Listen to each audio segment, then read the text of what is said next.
Sidagi kilometer 35-30 chꯠꯂ ꯂꯩꯕ ꯍꯧꯖꯤꯛ border ꯑꯁꯥꯝꯒ border ꯖꯤꯔꯤꯃꯨꯛ ꯑꯣꯏꯅ ꯖꯒꯥ ꯑꯃ ꯂꯩ ꯑꯗꯨꯗ ꯂꯥꯛꯑꯦ ꯑꯗꯨꯒ ꯑꯩꯈꯣꯏ ꯉꯁꯤ ꯁꯤꯗ ꯌꯧꯔꯦ ꯑꯌꯨꯛꯇ ꯑꯗꯨꯒ ꯑꯩꯈꯣꯏ ꯉꯁꯤ ꯊꯣꯡꯒꯗꯕ ꯃꯊꯦꯜꯁꯤꯅ ꯃꯣꯏꯁꯤꯗ ꯕꯔꯥꯛꯇ ꯐꯥꯔꯝꯕ ꯕꯁꯥ ꯍꯥꯏꯕ ꯑꯃꯒ ꯂꯔꯤꯌꯥ ꯍꯥꯏꯕ ꯑꯃꯒ ꯉꯥ ꯑꯅꯤ ꯃꯈꯜ ꯑꯅꯤꯅꯤ ꯃꯈꯜ ꯑꯅꯤꯁꯤ ꯑꯃꯨꯛꯐꯥꯎ ꯆꯥꯗ꯭ꯔꯤ ꯑꯩꯈꯣꯏ ꯃꯣꯏ ꯉꯥ ꯐꯥꯔꯒ ꯂꯩꯔꯝꯕꯗꯨꯗꯤ ꯑꯩꯈꯣꯏꯅ ꯂꯩꯕꯅꯤ ꯑꯗꯨ ꯉꯁꯤ ꯊꯣꯡꯒꯅꯤ ꯑꯗꯨꯒ ꯑꯦꯛꯁꯇ꯭ꯔꯥꯗ ꯑꯩꯈꯣꯏ ꯉꯥꯅꯨ ꯑꯃꯒ ꯑꯩꯈꯣꯏ ꯁ꯭ꯋꯥꯏꯗꯒꯤ ꯂꯩꯔꯦ ꯉꯥꯅꯨ ꯑꯃꯒ ꯊꯣꯡꯒꯅꯤ ꯑꯗꯨꯒ ꯃꯣꯏ ꯑꯗꯨꯗ ꯍꯧꯔꯝꯕ ꯂꯐꯨ ꯑꯃ ꯏꯔꯣꯜꯂꯅꯤ ꯃꯌꯥꯝ ꯃꯤꯠꯌꯦꯡ ꯇꯥꯃꯤꯟꯅꯁꯤ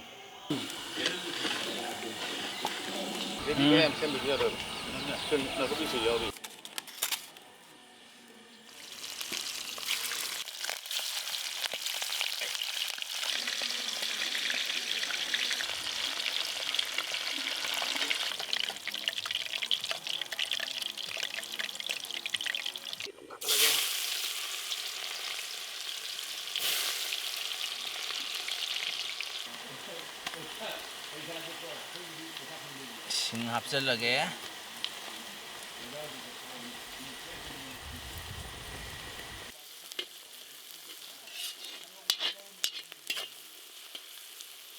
ꯀꯣꯕꯤ ꯈꯔ ꯍꯥꯞꯆꯟꯒꯦ ꯖꯤꯔꯥ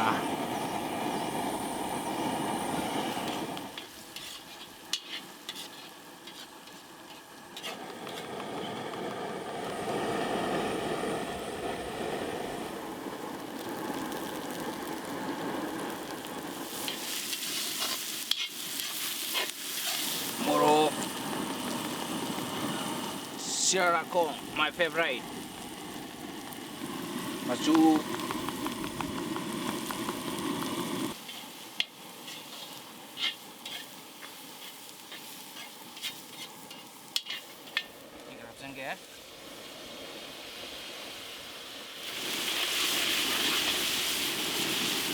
Moro tekpa chale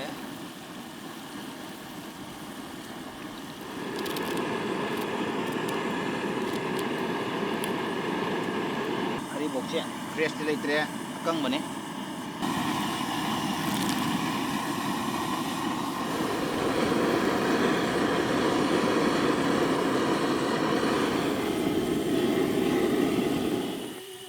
awa padigom pesalage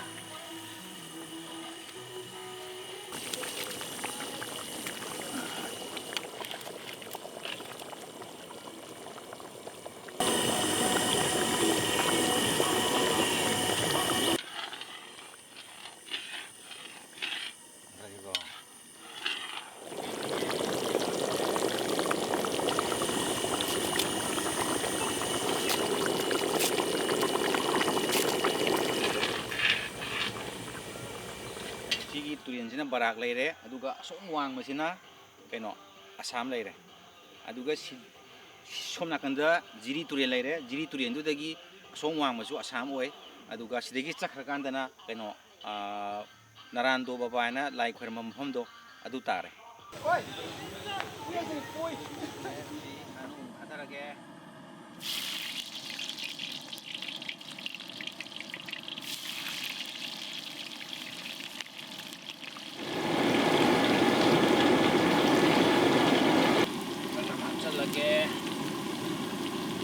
Hapsal lagi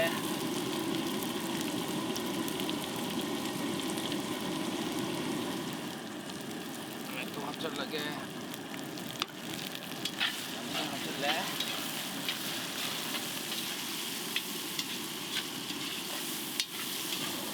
hapsal 5 orang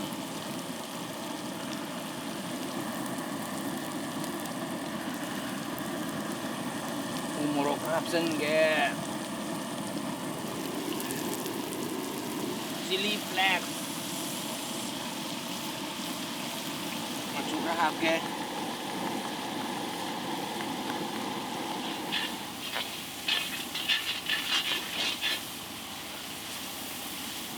anu hapsal lagi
ꯂꯧꯔꯒꯦ 네, 러비요 계속 가야 돼.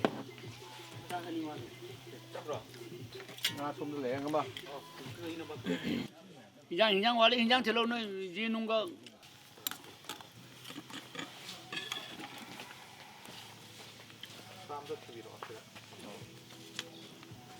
ꯑꯩꯈꯣꯏ ꯍꯧꯖꯤꯛ ꯆꯥꯛ ꯆꯥꯕ ꯂꯣꯏꯔꯦ ꯆꯥꯛ ꯆꯥꯕ ꯂꯣꯏꯔꯕꯅꯤꯅ ꯍꯧꯖꯤꯛ ꯍꯥꯏꯐꯦꯠꯇꯪ ꯀꯣꯏꯊꯣꯛꯑꯒꯦ ꯁꯨꯝ ꯖꯒꯥ ꯐꯖꯕ ꯌꯦꯡꯕꯀꯣ ꯀꯩꯅꯣ ꯇꯧꯔꯁꯦ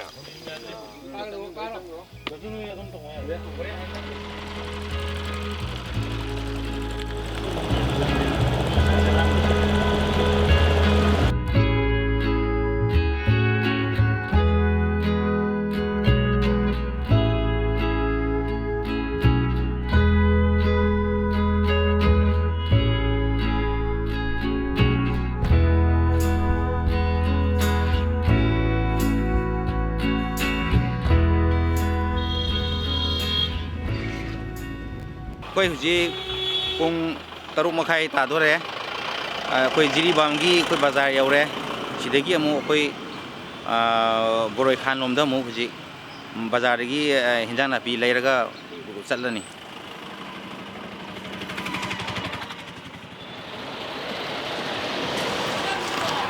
ꯍꯧꯖꯤꯛ ꯑꯌꯨꯛ ꯉꯟꯇꯥꯒꯤ ꯑꯩꯈꯣꯏ ꯑꯁꯥꯝꯗꯒꯤ ꯒꯥꯔꯤ ꯆꯪꯉꯛꯄ ꯍꯧꯔꯦ ꯁꯤꯒꯤ ꯊꯣꯡꯁꯦ ꯍꯦꯛ ꯂꯥꯟꯊꯣꯛꯄꯒ ꯑꯁꯥꯝ ꯂꯩꯔꯦ ꯍꯧꯖꯤꯛ ꯁꯤ ꯕꯣꯔꯗꯔꯅꯦ ꯁꯤꯗꯩꯗ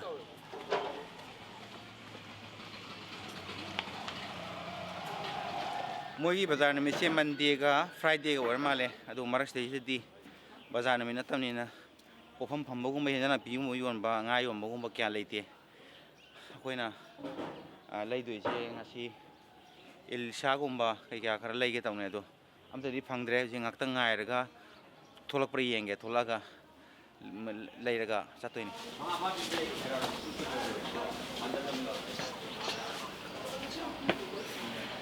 ꯆꯦꯡ ꯌꯥꯎꯕ꯭ꯔꯣ ꯆꯋꯥꯜ ꯀꯔꯝꯕꯅꯣ ꯀꯌꯥ ꯄꯤ ꯀꯔꯝꯕ ꯆꯦꯡꯅꯣ ꯁꯤꯕꯣ ꯒꯨꯗ ꯕꯣꯏ ꯍꯥꯏꯕ ꯁꯤ ꯃꯄꯨ ꯀꯥꯏ ꯆꯠꯈ꯭ꯔꯦ ꯑꯣ ꯃꯣꯔꯣꯛ ꯇꯦꯛꯄꯁꯦ ꯀꯌꯥꯒꯤ ꯀꯃꯥꯏꯅ ꯇꯧ ꯈꯤꯇ ꯂꯧꯒꯦꯕ ꯌꯥꯅꯤ ꯑꯩꯈꯣꯏ ꯆꯔꯥ ꯑꯃꯈꯛꯇꯪꯒꯤꯅꯤ ꯑꯣꯟꯕꯤꯔꯝꯃꯣꯀꯣ ꯀꯔꯝꯕꯅꯣ ꯑꯩꯈꯣꯏ ꯂꯩꯗꯣꯏꯁꯦ ꯑꯩꯈꯣꯏ ꯏꯂꯤꯁꯥ ꯂꯩꯒꯤꯁꯦ ꯅꯠꯇ꯭ꯔꯥꯕ ꯅꯪ ꯍꯥꯏꯁꯦ ꯁꯤ ꯅꯠꯇꯦ ꯁꯤꯗꯤ ꯏꯂꯤꯁꯥ ꯃꯥꯟꯕꯤꯅꯤ ꯃꯥꯟꯕꯅꯦꯕ ꯁꯤ ꯀꯨꯂꯤ ꯀꯧꯕꯅꯦꯕ ꯁꯤꯗꯤ ꯁꯔꯦꯡ ꯅꯥꯎ ꯊꯣꯛꯑꯣ ꯏꯪꯕ꯭ꯔꯥ? ꯏꯪꯗꯦ ꯂꯧꯊꯣꯛ ꯃꯔꯨꯝ ꯃꯣꯛꯄꯅꯦ ꯑꯆꯥꯄꯣꯠ ꯂꯩꯔꯛꯇꯣꯏꯅꯤꯀꯣ ꯀꯩ ꯂꯩꯔꯧꯒꯦ ꯄꯄꯥ ꯂꯥꯛꯄꯗ ꯀꯩ ꯂꯩꯔꯧꯒꯦ ꯍꯥ ꯉꯥ ꯑꯆꯧꯕ ꯂꯩꯔꯧꯔꯥ ꯉꯥ ꯍꯥ ꯕꯣꯅꯤ ꯀꯥꯞꯄꯛꯑꯣ ꯁꯤꯗ ꯆꯣꯀ꯭ꯂꯦꯠ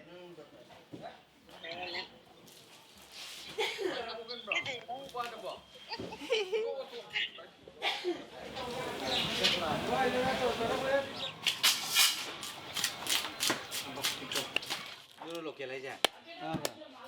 로켓라.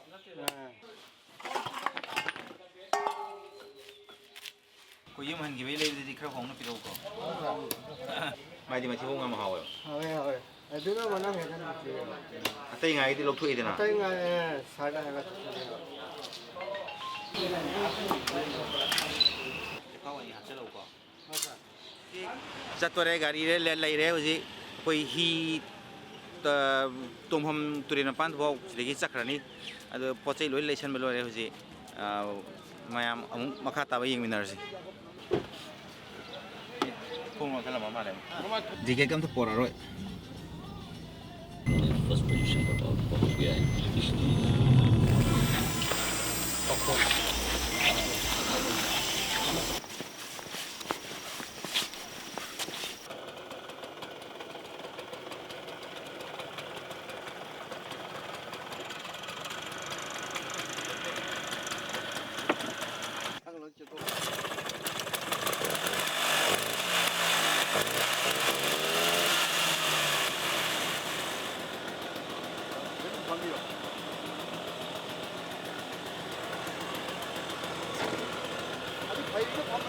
เอาอย่างนี้อย่างนี้ฟัง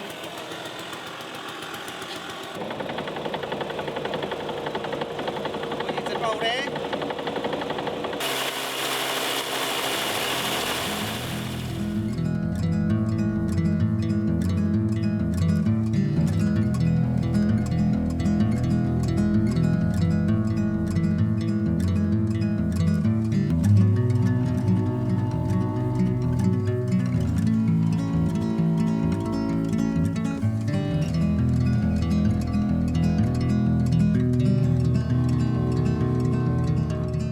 ꯏꯁꯤꯡ ꯊꯦꯟꯕ ꯃꯄꯥ ꯍꯤꯁꯦ ꯊꯧꯕ ꯌꯥꯗꯕꯅꯤꯅ ꯑꯃꯨꯛ ꯃꯈꯥ ꯑꯃ ꯀꯨꯝꯃꯒ ꯏꯜꯂꯦ ꯑꯗꯨꯒ ꯈꯔ ꯂꯨꯕ ꯖꯒꯥꯗꯒꯤ ꯑꯃꯨꯛ ꯇꯣꯡꯗꯣꯏꯅꯦ ꯑꯩꯈꯣꯏꯁꯦ ꯍꯧꯖꯤꯛ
ꯍꯧꯖꯤꯛ ꯑꯩꯈꯣꯏ ꯍꯤ ꯇꯣꯡꯉꯒ ꯄꯨꯡ ꯑꯅꯤꯒ ꯈꯔ ꯍꯦꯜꯂꯞ ꯇꯧꯔꯒ ꯂꯥꯛꯑꯦ ꯑꯗꯨ ꯍꯧꯖꯤꯛ ꯑꯩꯈꯣꯏ ꯕꯣꯔꯣꯏꯈꯣꯜ ꯌꯧꯔꯦ ꯍꯧꯖꯤꯛ ꯑꯗꯒꯤ ꯑꯃꯨꯛ ꯀꯥꯈꯠꯂꯅꯤ ꯃꯊꯛꯇ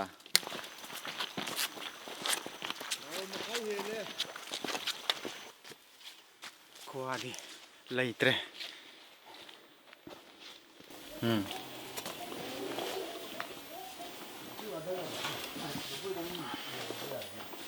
ꯑꯩꯈꯣꯏ ꯀꯩꯅꯣ ꯍꯧꯗ꯭ꯔꯣ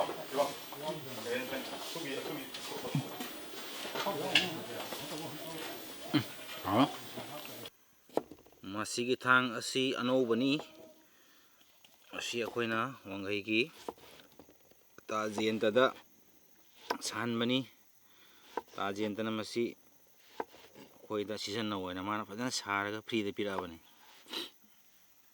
ꯊꯥꯡꯁꯦ ꯌꯥꯝ ꯅꯨꯡꯉꯥꯏ ꯁꯣꯏꯕ ꯎꯔꯦꯗꯅ FOM Foods of Manipur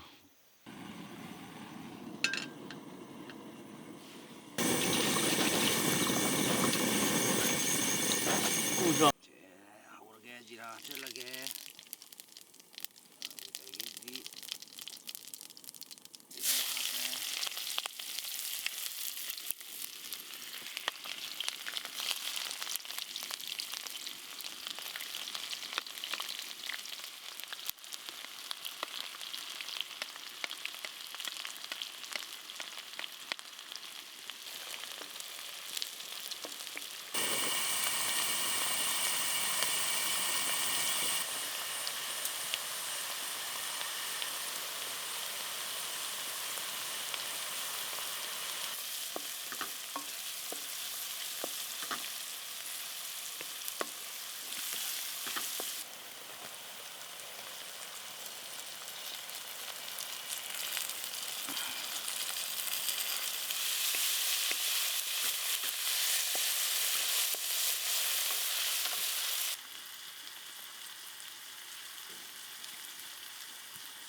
ꯍꯥꯞꯀꯦ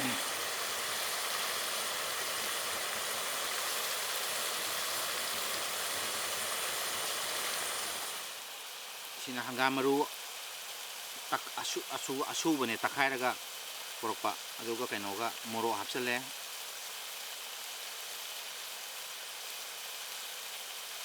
ꯃꯆꯨ ꯍꯥꯞꯄꯦ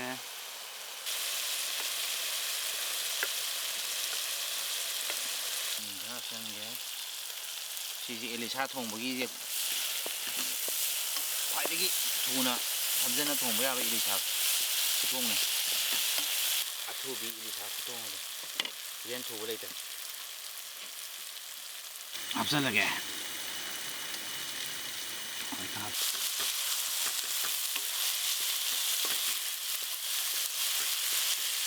ꯉꯥ ꯃꯔꯨ ꯊꯤꯠꯄ ꯍꯩꯖꯤꯜꯂꯒꯦ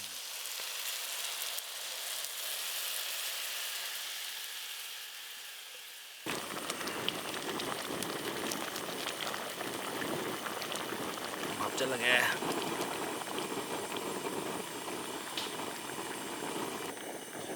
ꯏꯂꯤꯁꯥ ꯍꯥꯞꯄꯒꯦ ꯏꯂꯤꯁꯥꯁꯦ ꯃꯊꯤꯕꯣꯡ ꯂꯧꯊꯣꯛꯄ ꯌꯥꯗꯦꯀꯣ ꯃꯊꯤꯕꯣꯡꯁꯤꯅꯦ ꯌꯥꯝ ꯍꯥꯎꯔꯤꯁꯦ ꯃꯥꯒꯤ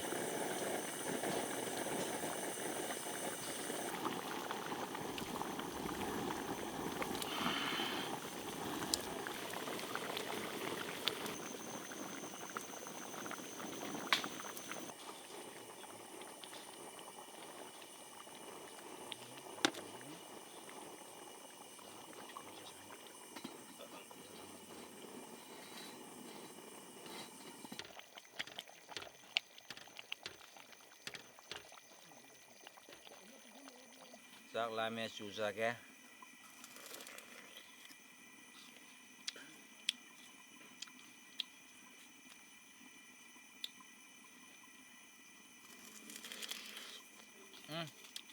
ꯅꯪ ꯆꯥꯒꯦꯔꯥ ꯀꯦꯃꯦꯔꯥꯃꯦꯟ ꯅꯪ ꯆꯥꯒꯦꯔꯣ ꯍꯧꯖꯤꯛ ꯐꯗꯤꯒꯣꯝꯗꯤ ꯂꯩꯇ꯭ꯔꯦ ꯐꯪꯗ꯭ꯔꯦ ꯎꯄꯥꯏ ꯂꯩꯇꯦ ꯐꯗꯤꯒꯣꯝꯗꯤ ꯑꯗꯨꯅ ꯐꯗꯤꯒꯣꯝ ꯊꯥꯛꯇ꯭ꯔꯦ ꯏꯂꯤꯁꯥ ꯂꯣꯏꯔꯦ ꯍꯧꯖꯤꯛ ꯌꯦꯟ ꯊꯣꯡꯉꯦ ꯌꯦꯟ ꯆꯤꯀꯟ ꯊꯥꯎ ꯍꯩꯔꯒꯦ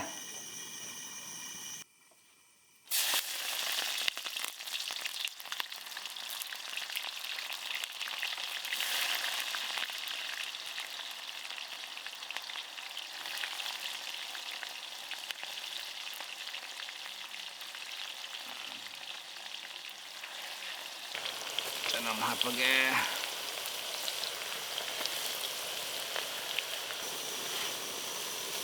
hapchilage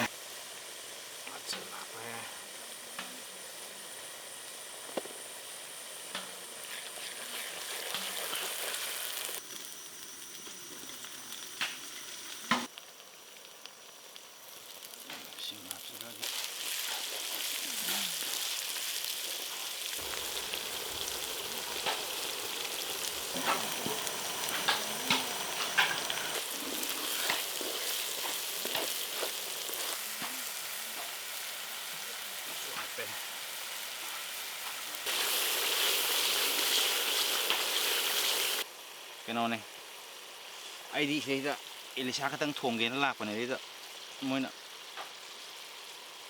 ꯍꯥꯟꯅ ꯂꯣꯏꯅꯃꯛ ꯀꯩꯅꯣ ꯇꯧꯔꯒ ꯂꯩꯔꯝꯃꯦ ꯌꯦꯟ ꯃꯣꯏ ꯁ꯭ꯋꯥꯏꯗ ꯐꯪꯕ ꯌꯦꯟꯁꯤꯡꯁꯦ ꯐꯖꯅ ꯁꯦꯝꯕꯤꯔꯒ ꯊꯝꯕꯤꯔꯝꯃꯦ ꯁꯤꯁꯨ ꯊꯣꯡꯕꯤꯔꯝꯃꯣꯅ ꯑꯗꯣ ꯆꯥꯃꯤꯟꯅꯔꯁꯦꯅ ꯑꯗꯣ ꯑꯩꯕꯨꯗꯤ ꯆꯥꯗꯦ ꯑꯗꯨ ꯇꯥꯔꯒꯁꯨ ꯐꯖꯅ ꯊꯣꯡꯕꯤꯔꯒꯦ ꯃꯌꯥꯝ ꯆꯥꯅꯕ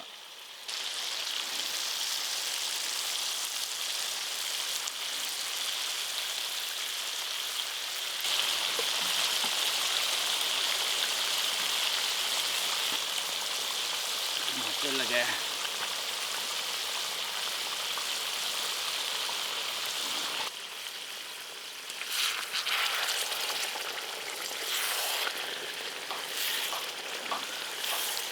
makukum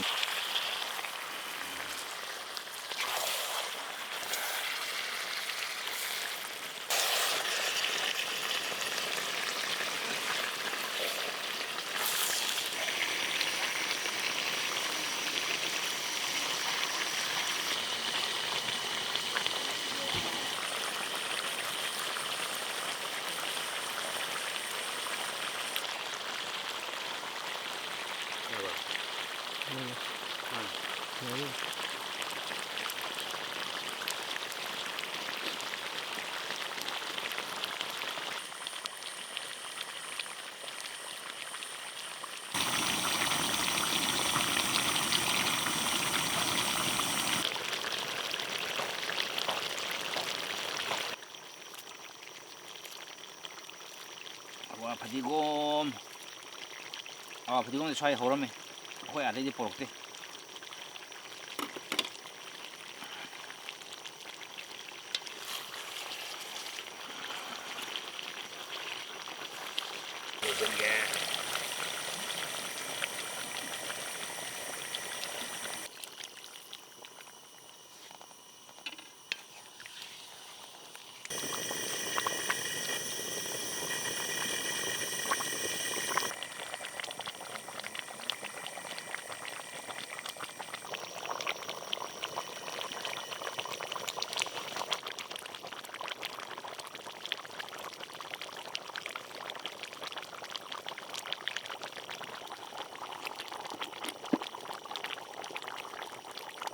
naman pa ito.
Yare.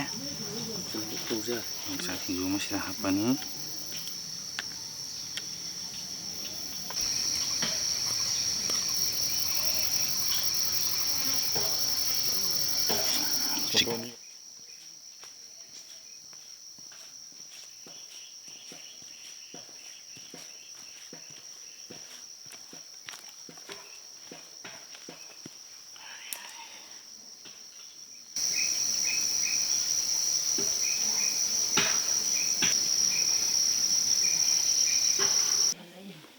루프 한번 짜야니. Ako.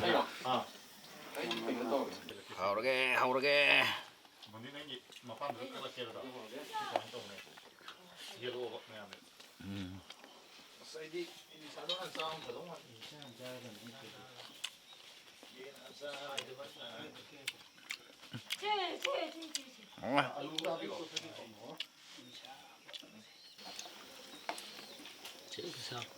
Taluta tanta. Ma tiende fuori. Amor.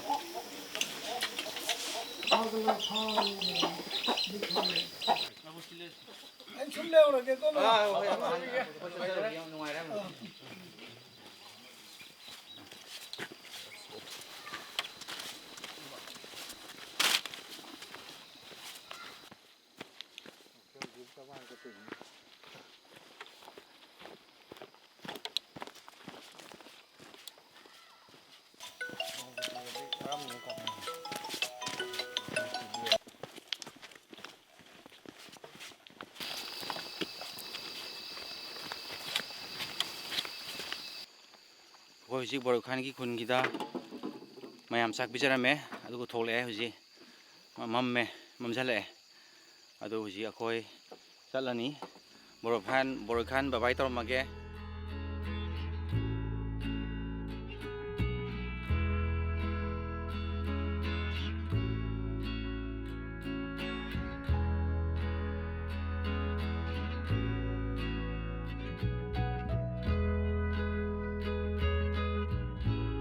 Thiên bazaga yaubnina hi marakta pal lekhre nungdang su samnina pungmam mam gre apta udre ꯕꯤꯠ ꯂꯩꯇꯦ ꯌꯦꯡꯉꯣ ꯇꯧꯔꯤꯁꯦ ꯃꯌꯥꯏꯁꯤꯗ ꯄꯜ ꯂꯩꯔ ꯀꯨꯝꯊꯔ ꯂꯩꯔꯝꯃꯦ ꯑꯩꯈꯣꯏ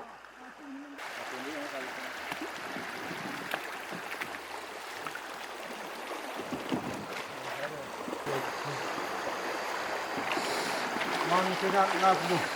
Ay,